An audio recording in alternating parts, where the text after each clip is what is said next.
Dans le cadre de l'objet du mois que le musée d'Unterlinden consacre à ses collections, nous allons nous attarder aujourd'hui sur une sculpture qui est la première sculpture de Simone Boisec qui soit entrée dans les collections du musée Unterlinden. Il s'agit d'un faune, le faune de 1956, qui est entré dans nos collections en 2009, que nous avions acheté donc à cette occasion, l'année 2009,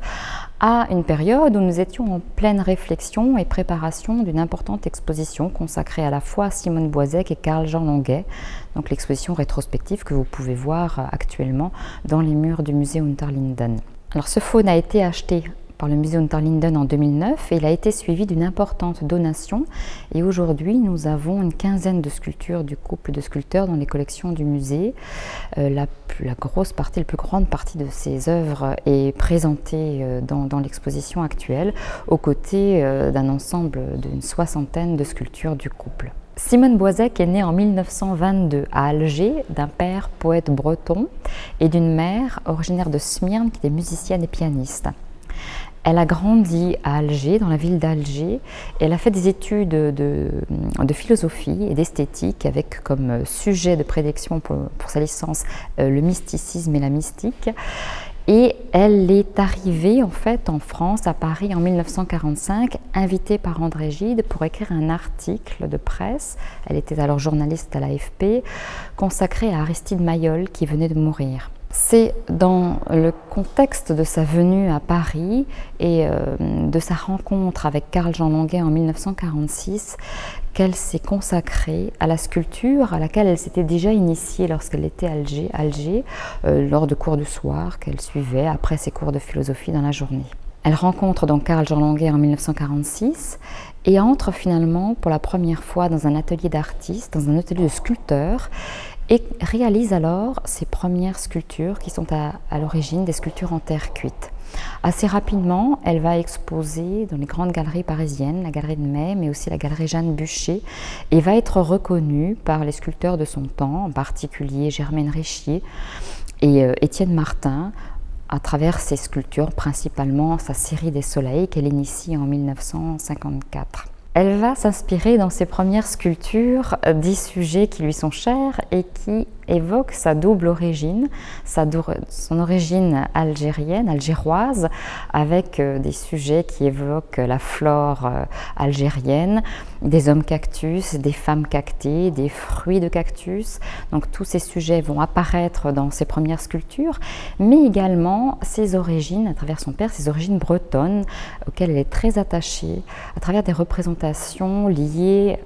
aux forêts bretonnes, au calvaire breton, l'intrusion fréquente de crucifixions dissimulées dans des représentations sylvestres et de forêt. Le faune est un personnage mythologique, issu de la mythologie romaine. C'est un demi-dieu, c'est un personnage plutôt joyeux qui est figuré par le haut du corps comme un homme, surmonté néanmoins d'une paire de cornes, et le bas du corps est celui d'un bouc ou d'une chèvre, donc se termine par des sabots. Et ce personnage plutôt jovial et joyeux hante les forêts et est plutôt réputé pour inspirer les poètes, puisqu'on entend, soi-disant, la voix du faune dans les épaisses forêts, notamment de Bretagne. Et bien sûr, ce sujet va beaucoup intéresser Simone Boisec, qu'elle va réinterpréter dans ses sculptures. Et le faune, qui est entré dans les collections du musée Unterlinden en 2009, illustre cet intérêt. L'interprétation que Simone Boisec va faire de son faune, elle le fera à travers un matériau extrêmement frustre qui est le ciment-pierre, un ciment-pierre noir. Donc un matériau qui est laissé tel que lorsqu'il sort du moule, avec toutes ses aspérités, ses bulles d'air, ses imperfections. C'est ce qui va d'ailleurs séduire dans sa sculpture des artistes tels que Germaine Richier ou Étienne Martin, qui apprécient à la fois ce goût pour des matériaux non trafiqués, non polis et laissés à l'état brut, et aussi pour cette mythologie. C'est le choix de ce matériau et aussi de cette couleur noire qui va marquer toute cette première période qui s'étale entre 1949 et 1959 et à laquelle appartient le faune, qui est qualifiée par Henri-Pierre Rocher, un ami du couple, de période sauvage. Dans l'exposition, le faune est présenté au milieu, sur une plateforme, au milieu de différents éléments de cette même période, des forêts, des hermines, autant d'éléments, des totems évoquant des calvaires bretons, qui évoquent finalement cette origine, ce monde merveilleux qui immerge l'œuvre de Simone Boisec, qui est un milieu à la fois fait de tension et de poésie. En effet, les surréalistes, après la Seconde Guerre mondiale, vont avoir une manière de représenter l'humanité à travers des personnages hybrides. On le voit aussi dans cette exposition, puisque nous présentons une œuvre de Victor Bronner, un hommage à Marcel Duchamp,